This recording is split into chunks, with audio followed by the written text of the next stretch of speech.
नाथ नारायण वासुदेवा। श्री कृष्ण गोविंद हरे मुरारी, हे नाथ नारायण वासुदेवा। श्री कृष्ण गोविंद हरे मुरारी, हे नाथ नारायण वासुदेवा। श्री कृष्ण गोविंद हरे मुरारी, हे नाथ नारायण वासुदेवा। सभी भक्त लोग बहुत एकाग्रचित्त होकर सुनिएगा।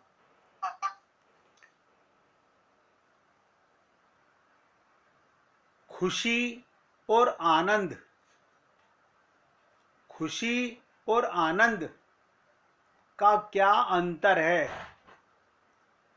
संसार का सुख और परमात्मा का सुख में क्या अंतर है? इसे कैसे प्राप्त किया जा सकता है? आनंद कहाँ से मिलेगा? आनंद कहाँ है? किसके पास है? क्या संसार में सुखी और आनंद दोनों हैं या केवल सुखी हैं?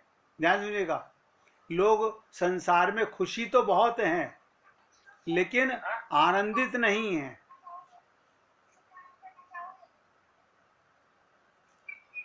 बहुत एकाग्रता से सुनिएगा। पहले चर्चा हम उसकी करेंगे जो आप और हम सब लोगों को मिल रहा है।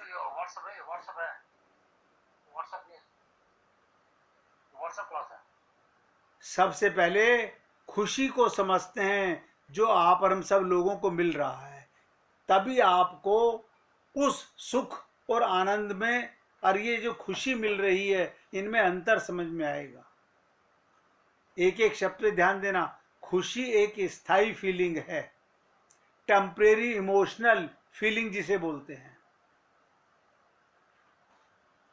यानी संसार में किसी जीव के द्वारा किसी सांसारिक लक्ष्य को हासिल होने से जीव के मन को बढ़िया फीलिंग होती है।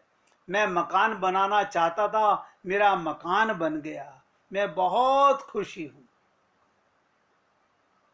ये इमोशनल फीलिंग। मैं कार लेना चाहता था, मैं आईएएस ऑफिसर बनना चाहता था, लेकिन ये खुशी सदा के लिए और स्थायी नहीं होती। सब नोट करें, संसार का कोई भी सुख, कोई भी खुशी परमानेंट नहीं है।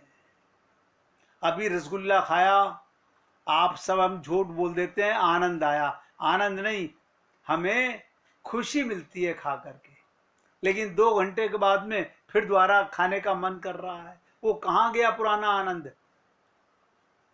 सोचिएगा, जो आनंद टेम्परेरी हो, परमानेंट नहीं हो, उसे आनंद नहीं कहते।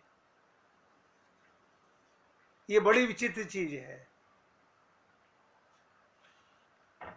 इसको उदाहरण से समझने का प्रयत्न करते हैं।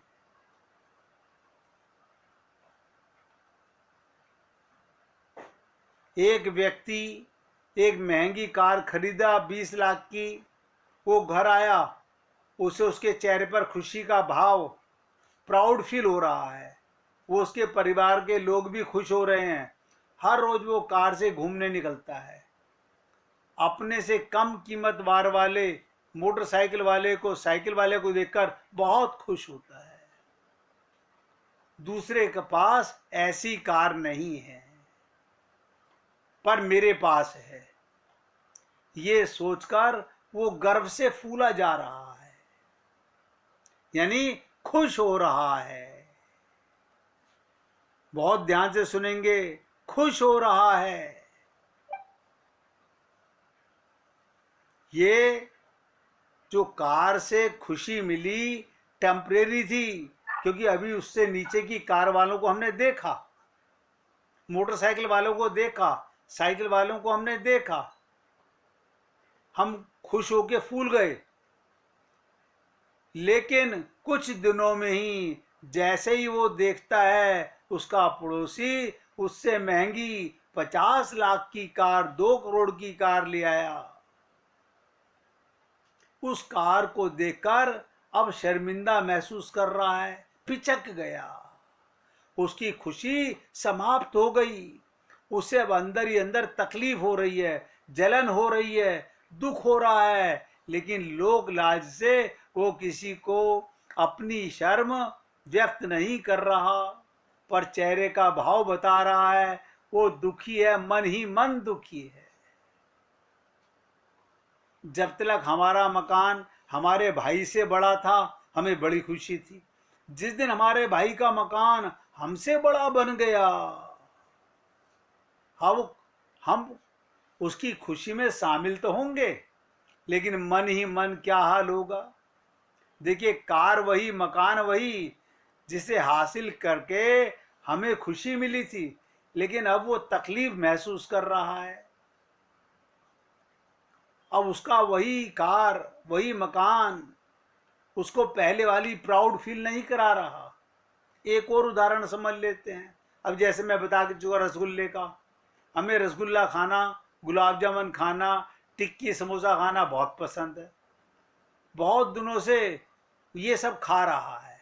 एक दोस्त ने उसे अपने यहाँ भोजन पर बुलाया, उसे रसगुल्ला ऑफर किया, वो पहला रसगुल्ला खाया, अधिक खुशी मिली, दूसरा खाया, कम खुश हो गया, तीसरा खाया, फिर कम खुशी हो गई, चौथा पांचवा खाया, ऊब गया।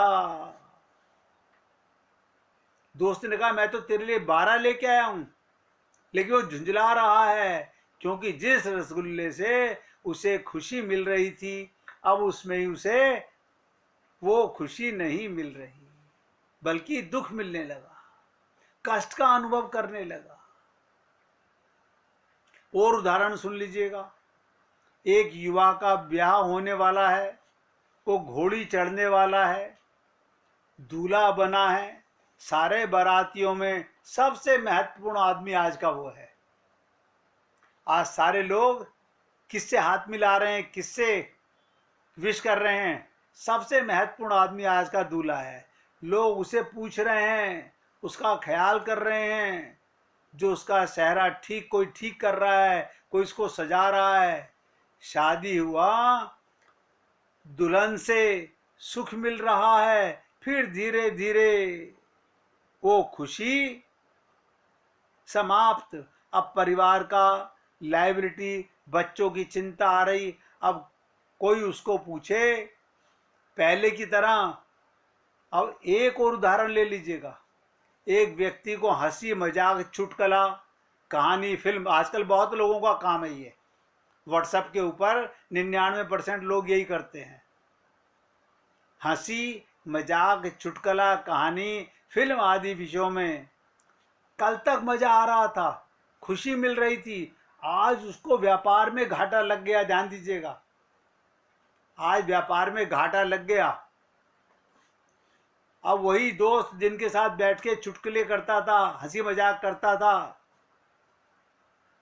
ठाका लगाता था, लेकिन उसको आज झुंझलाहट हो रही है, दुखी है, वो मूड ऑफ है। तो इस प्रकार जिस वस्तु से, जिस विषय से तथा व्यक्ति से उसको खुशी मिल रही थी, आज उसी से उसको दुख मिल रहा है।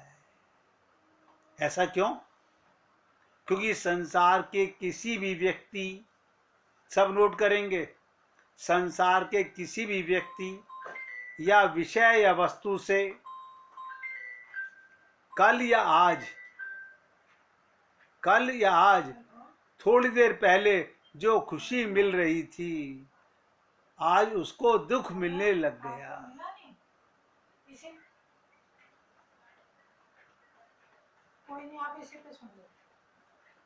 कौन है? तो आप सोचिएगा, वही वस्तु, वही सब कुछ जिसको कल तक खुशी मिल रही थी। संसार में खुशी, प्लेजर जिससे बोलते हैं, वो अस्थाई है, मिटने वाली है, कम होते जा रही है, समाप्त होने वाली है। यहां तक के दुख में परिणित हो गई, जिसे हम अब तक खुशी समझ रहे थे, अब वही हमारा दुख हो गया।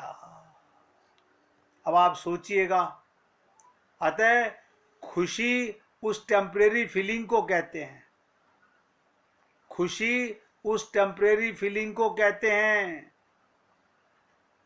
जो समय के साथ समाप्त हो जाती है।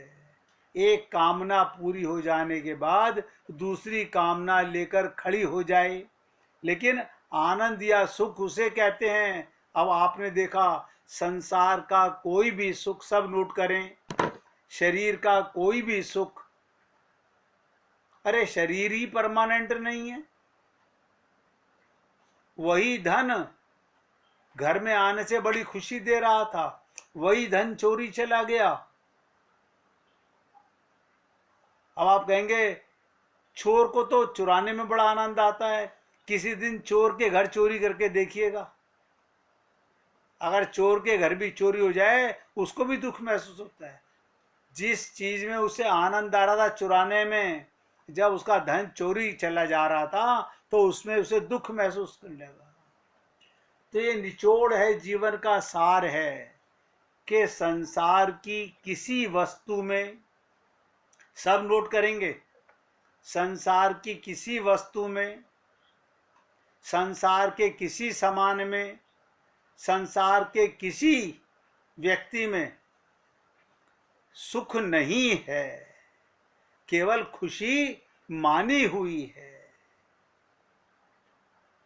आनंद या सुख उसे कहते हैं जो सदा के लिए मिल जाता है, जो मिलने के बाद कभी समाप्त नहीं होता, बल्कि नित्य प्रति अनंत काल तक बढ़ता जा रहा है। लेकिन ऐसा आनंद या सुख संसार में है ही नहीं। सब नोट करें, ये माया का संसार है। मैंने आपको कहा 14 लोक, जिसमें मैंने आपको 6 लोक हमारे से ऊपर हैं, स्वर्ग लोक बोलते हैं, और 7 लोक हमारे से नीचे हैं। तो 14 लोकों का ये माइक संसार है, दुख में संसार है। देवता भी दुखी हैं, क्यों? उनका भी सुख जब छिन जाता है, पुनरपि जननम पुनरपि मरणम, उन्हें भी वापस नरक में, मृत्यु लोक में वापस आना पड़ता है, जहां उनके पुण्य क्षत्र समाप्त हो जाते हैं, उनको भी नीचे गिरा दिया जाता है। इसलिए मैं आप सब पुण्य आत्माओं से, क्योंकि आज से मैंने प्रेम रस का सार, इस पर चर्चा स्टार्ट की है, तो प्रेम रस पाने के लिए हमें पहली चीज तो ये खोपड़ी में बैठानी होगी कि संसार की किसी वस्तु में, अरे जब 14 लोकों में ही सुख नहीं है, आनंद नहीं है, जो आपको महसूस हो रहा है वो टेम्परेरी सुख है, वो परमानेंट सुख नहीं है, अस्थाई खुशी है।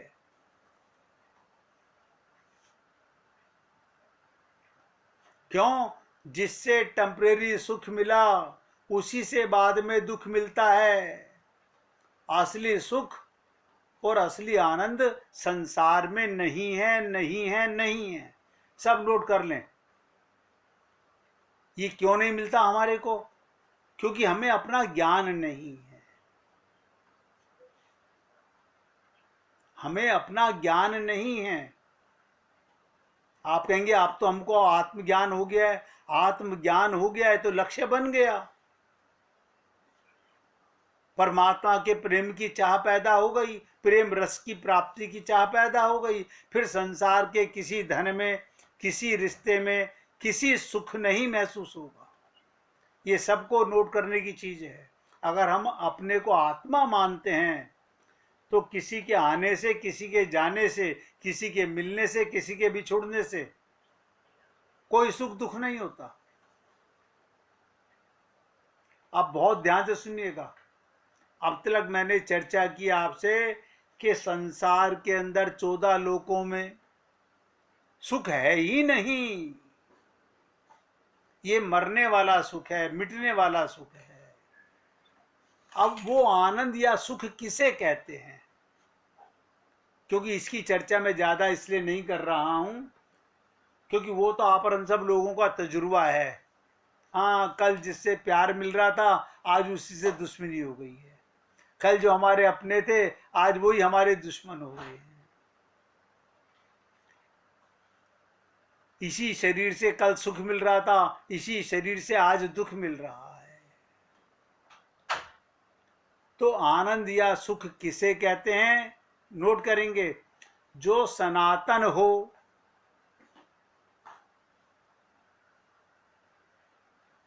आनंद या प्रेम। ध्यान दीजिएगा, मैंने कहा था एक माइक प्रेम, एक दिव्य प्रेम। माइक प्रेम 14 लोकों का प्रेम, 14 लोकों के वस्तुओं से प्रेम, 14 लोकों के वैभव से प्रेम, ये सब माइक प्रेम है।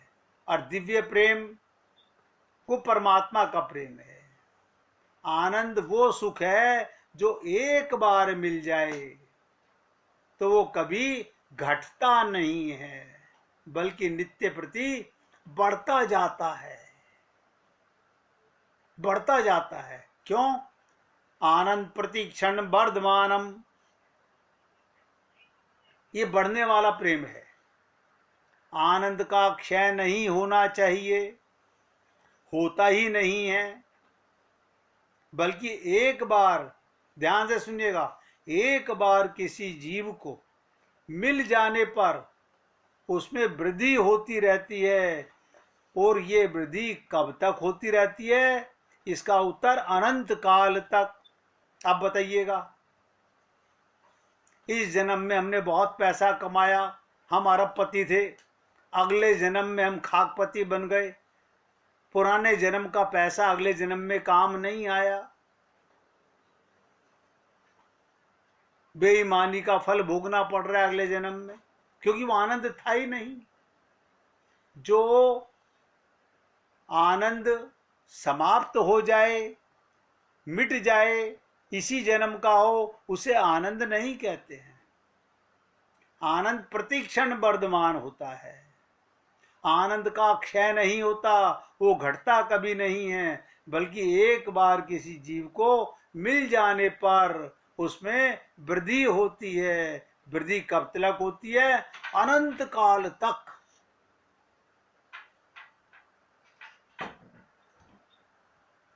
अनादि काल तक बढ़ने वाले सुख का नाम आनंद है। वो एक बार किसी को प्रेम का चस्का लग जाए भगवान का, बहते ही जा रहे हैं तेरे प्यार में कन्हैया, बहते ही जा रहे हैं, ऐसा आनंद, रोने में आनंद आ रहा है, कीचड़ में पड़े में आनंद आ रहा है। उद्धव जैसे परम ज्ञानी गोपियों के चरणों की धूल चाटना चाहते हैं। इसीलिए मैंने आपसे कहा, संसार के किसी भी विषय में, किसी भी वस्तु में, किसी भी पद में, किसी भी प्रतिष्ठा में, किसी भी व्यक्ति तथा स्थान और धन आदि में वो सुख नहीं है। ये सब टेम्परेरी रिलीफ, खुशी देने वाली वस्तु हैं। ये इंद्रिय सुख है, इंद्रियों का सुख है, ये माइक मन का सुख है। बड़ा जोर पड़ेगा, मैंने पहले आज आपसे आते निवेदन किया था, इस तरफ देखिएगा, ये संसार का नशा छूटेगा तब उसके प्रेम का नशा लगेगा। झूठा प्रेम मिटेगा, दिव्य प्रेम की चाह लगेगी। नकली शराब छूटेगी, असली शराब लगेगी। रसो वही सहा, आनंद मध्य सिंधु तब भाषा।